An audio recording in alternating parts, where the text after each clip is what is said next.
This is a famous painting by Delacroix, a lady called Lady Liberty, and it took place at the time of the French Revolution.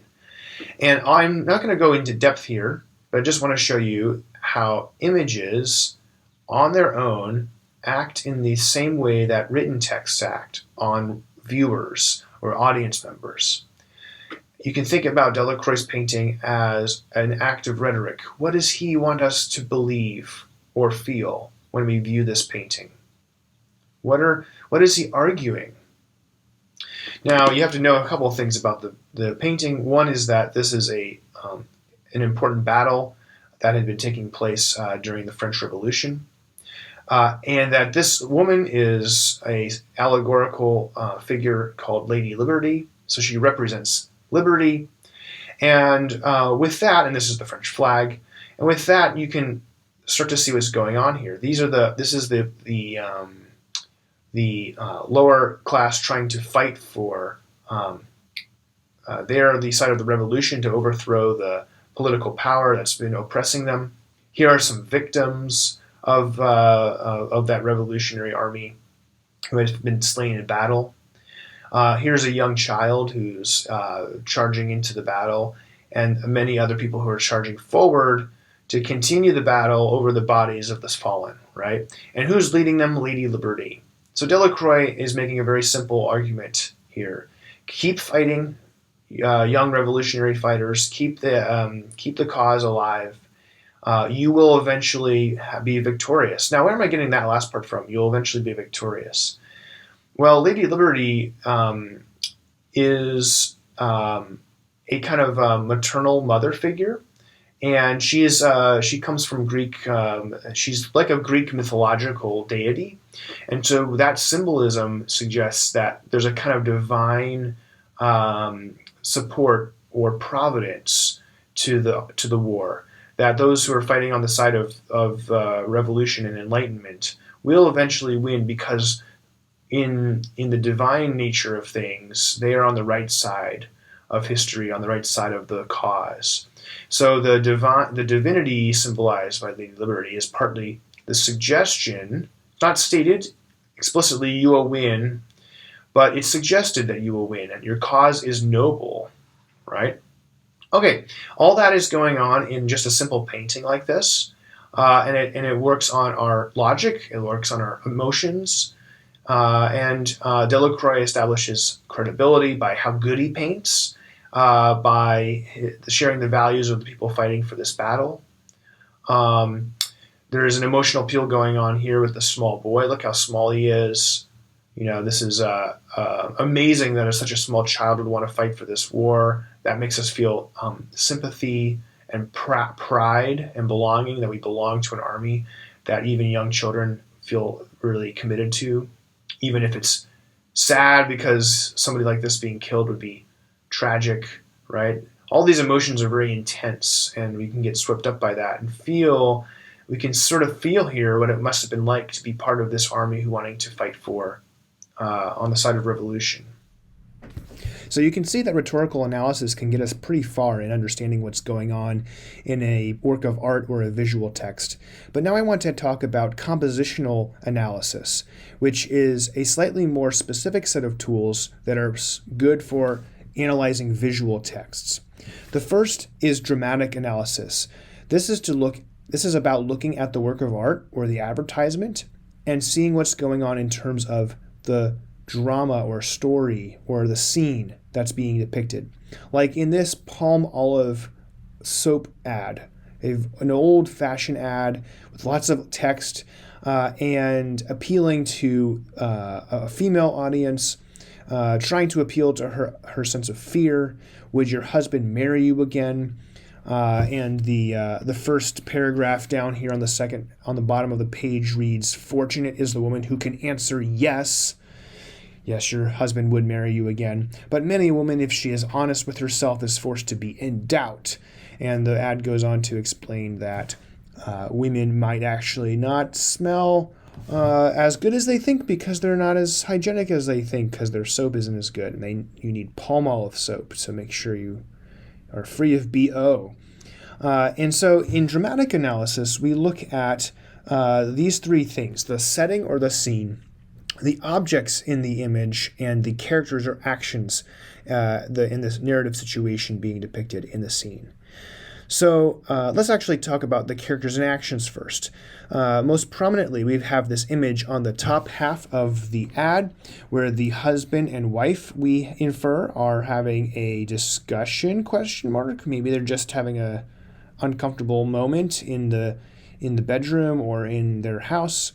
And in the context of the overall ad, would your husband marry you again? We start to piece together it's a little bit of an ambiguous image, but we start to piece together possible explanations for what's going on. Maybe they just had a fight, or they're about to have a fight. They don't feel very comfortable with each other. Partly, I'm getting that from the scene. What is the scene? They're in this dimly lit living room or bedroom where you would expect in more private settings and in more dimly lit settings, you would expect more intimacy between spouses. But here they seem a little stiff. Their bodily gestures and expressions look a little bit like they're not feeling safe or vulnerable with each other, or she's perhaps embarrassed. We also have objects. And in addition to the objects in the upper half painting, we also have this object down here. This is a very beautiful, exotic, attractive woman, and the little caption says palm and olive oil were royal cosmetics in the days of ancient Egypt. And the idea here, of course, in the context of the rhetorical purpose of this ad, which is to get you to buy palm olive soap, is to get you to associate this beauty and exoticism with the ingredients that go into the soap and therefore with the soap itself. And this whole thing presents you with a kind of, and this is positive connotations. This object or this image of this woman creates positive associations. You want this. You don't want this, at least not this situation here, right? So that's dramatic analysis. We can look at another example here, very different, also very powerful use of drama or narrative. No one thinks they'll lose their virginity here. Meth will change that. So in terms of dramatic analysis, setting, objects, and characters and actions, how is this image working to persuade us not to do meth? Well, it's an interesting use of a dramatic situation. We have a very, very powerful use of setting or scene. What is the setting here? This dingy, disgusting, absolutely atrociously disgusting public restroom. We don't like it. It just feels really uncomfortable, like having our faces shoved in it right here. We just already feel our stomachs turning. The objects in the scene help to reinforce that, the disgusting toilet and walls and toilet paper. And perhaps most interestingly, the third part of dramatic analysis is the actions or characters. What are the actions or characters being depicted here?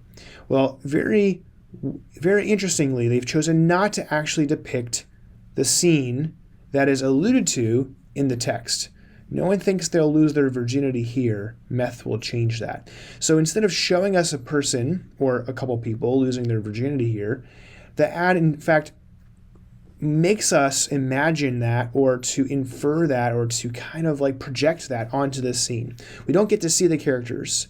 Maybe if we had to see actual characters, it would take something away. By having to imagine ourselves even, or our friends, or our children, having this horrifying experience, imagining that implied scene, those implied characters and actions make this ad all that much more visceral and powerful. Now let's talk about compositional features. I have 6 compositional features. So the first category, the first of the 6 categories, is distance. Is the shot close up or a long shot? Close-up shots are way more intense, much like our meth ad here. We are very close up to the scene. That makes it much more intense. Or a long shot, where we back away from the subject and therefore we can see the context of what's going on. It looks more situated in a broader environment, which can be more calming. It can tell more of a story, and so on. The second category is angle.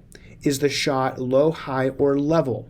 So a low angle shot is looking up at a subject as if you were near or on the ground looking up at something. That's going to make the subject look more dominant and large than it really is. A high angle shot is above the subject looking down on it, which creates, through perspective, this effect that the person looks smaller or the thing looks a little bit smaller or that it's weaker, and it has this effect of making it look less powerful, less dominant. Or you can have a level shot, which is just like your regular family photograph where you're looking at eye level at someone, and this is just your normal everyday human way of looking at the world, and so this feels the most natural. It feels more relational. It feels like we're on equal terms. The third compositional feature is lighting. Shots and scenes can have artificial, natural, bright, soft, harsh lighting, and so forth, and this changes the mood in different ways. Harsh lighting can really make a scene look more negative. I think we would say that that's kind of slightly going on here in the meth ad. The scene looks, the lighting, I mean, a bathroom lighting always looks harsh, these kinds of bathrooms, but the photograph is accentuating that, and harsh lighting is adding to the negative feeling of that scene. Natural or bright lighting, on the other hand, is going to make something look make it have a little bit more of a positive mood, happier mood, and so on.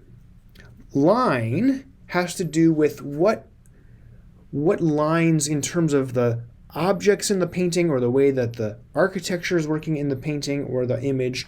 Where are the major lines cutting through, or how are they dividing up the image? And are those lines creating a sense of balance and symmetry, or are they creating a sense of disjointedness? And those are very different effects. A more balanced composition is going to create a sense of stability, of safety, and that could be usually pretty positive. It can also be kind of boring or more quiet. A disjointed composition is going to create a sense of either movement and action, or it could be negative, like confusion or disillusionment. So this one is better illustrated. I can explain it better if I illustrate it, so we'll do that in a bit. Scale has to do with whether you are shrinking or exaggerating, making larger different objects in the image. You can obviously show things the way they are naturally in terms of their size, or you can shrink their size down unnaturally or enlarge their size unnaturally for comic effect or to emphasize certain features and so on. And lastly, the color. Color, like a warmer color palette choice or more cool colors or vibrant colors, can affect the mood of the scene as well. Those can be more positive or negative, more intense or less intense, and so on. Let's look at an example and let's practice a little bit. So here is an image of a man sitting on top of the Berlin Wall on the day that the Berlin Wall came down, a very important political event in modern European history. And he's got his fist in the air, and you can see the crowd on the bottom. This is a journalistic photo of this important historical moment. So let's take our 6 compositional feature categories: distance, angle, lighting, line, scale, and color, and see if you can identify it. Let's just at first see if you can identify how you would describe the photo in these terms. Is it a close-up shot or a long shot? Is it the angle low, high, or level, and so on? So pause the video here, see what you come up with for all 6 categories. If you want, see if you can think about how that might explain its effect, its overall effect in terms of its style and its features, and then restart the video and see if we agree. I'll tell you what I see. Okay, what I have here is a photo that is a long shot on the scene. We can see not just the main subject, which is the man in the middle, but we can see the important context in which his action is taking place. We can see the cranes behind him. We can see the crowd on the floor. These are important contextual clues to what's going on. So the long shot allows more of the dramatic situation to be shown. The angle is slightly low. We're lower to the ground looking up at the subject.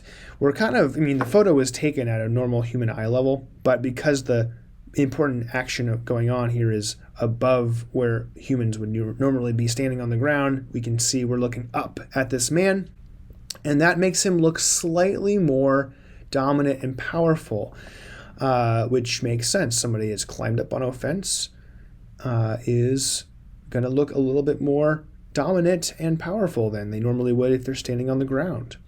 Lighting, pretty natural, maybe slightly harsh. That looks more like a limitation of the old camera that was being used. This looks a little more grainy and washed out. Here is line. So I told you that line was better illustrated. So is the way that the photo is arranged in terms of its lines, its predominant lines, is it more natural and balanced or disjointed? And this is an interesting example of that, because most predominantly we've got this long horizontal angle line in the middle of the top of the wall, very conspicuous. It's sort of, besides the man, what our attention is mostly drawn to, and it cuts the entire photo in half vertically. Right? We've got the above and we've got the below, and that's the wall right in the middle that kind of dominates the photo. And I think this is actually a slightly disjointed line because it's not, it's angled and it's cutting across the photo like this. So we get a sense that it is in fact, this wall in particular was meant to divide people, and in fact this wall in this photo divides up this photo, and it's creating a division, a sense of brokenness between the two sides of the world beyond the wall and the world on this side of the wall, which is the point of the photo. It's coming down. These two parts of Germany are now being reunited. So it makes sense that we would be focusing on that. The scale, is it natural, minimized, or exaggerated? It is mostly natural. And the color is, like the lighting, a little bit washed out. And you can see the kind of urban colors of graffiti and their clothing. So maybe, again, the kind of grungy urban feeling. And all this can add to a richer dramatic analysis of the scene. We could do the same thing on the meth ad because it's such an interesting example. Like we said, the distance is a close-up shot to intensify the visceral, imaginary scene of. The angle is actually, it's an interesting angle choice too. Look how it looks like we're a little bit lower than we would normally be if we were standing upright. Like when you have to throw up, you have to kind of go in low towards to the toilet. That's kind of where we're at here, and that actually adds to the intensity of the photo as well. So it is a level shot. It's more of a level shot, but we're lower to the ground than normal, so it actually functions more like a low shot. It kind of exaggerates things. Lighting is a little bit artificial, a little bit harsh, adding to the negative feeling of the photo. Line. I don't know if there's much to say about line here. Scale. It's a natural scale. They didn't blow up any of the objects in the bathroom. So it's, in fact, maybe we could say that the realism of this is actually part of it, the way it's working. It's like so real, and like it would actually look like this if you were in that bathroom at that exact angle. That's how it looks. Everything is true to life, which is scary. And then color. You can see there's nothing bright, there's nothing red, there's nothing green or blue. It's all in the gray scale, all in browns. Very bland, and I think that's actually kind of important. There is no, shall we say, happiness in here. There's no life in here, nothing that we would associate with positive feelings. This is just a utilitarian bathroom for business, and so why would you be doing something as important and intimate as losing your virginity in here? That just feels wrong, and the color is bringing that to our attention, among other things. Very quickly, one more category of compositional analysis is spatial orientation. So our culture has sort of taught us to see certain spatial arrangements, the way objects are relating to each other in a space, with certain meanings. So, for instance, things that are higher than other things tend to be associated with being above them, or I should say, more powerful than them, or in control. Things that are higher are in control, things that are lower. And perhaps there's a sense in which what is higher is also better or good, and what is lower is less good or bad. And the same thing is going on with center and periphery. Things that are in the middle tend to be seen as more central and powerful. Things that are on the periphery are seen as, or the margins are seen as subservient or relying on the thing in the center. And then lastly, if you're seeing a dramatic scene especially, what's going on the left of the scene can sometimes, it is implied, be going on, is supposed to be happening before what's going on the right, or the story is sort of read from left to right. And that has a lot to do with the way we read. Our language is read, our written language is read from left to right. And so our sort of brains are naturally trained to start on the left and at the top and kind of our eye moves down and across to the right of an image if we're trying to quote unquote read it. And so if a story is being told, we might infer that the temporal sequence kind of unfolds in that direction, like a comic strip or something. So that one is kind of maybe going on here. This is just one moment, of course, just a moment in the bedroom. But if you're getting into the nitty-gritties, there's a sense in which her reaction is, her facial expression is we are processing it as a kind of a reaction or a response to his look. So in other words, this happens first. Whatever he's feeling or thinking or the facial expression he's sending out, it happens first. And then whatever she's responding, her negative response, or her ambivalence or her worry, is a response to it. So that's important to tell this story, right? Her life is a reaction to his.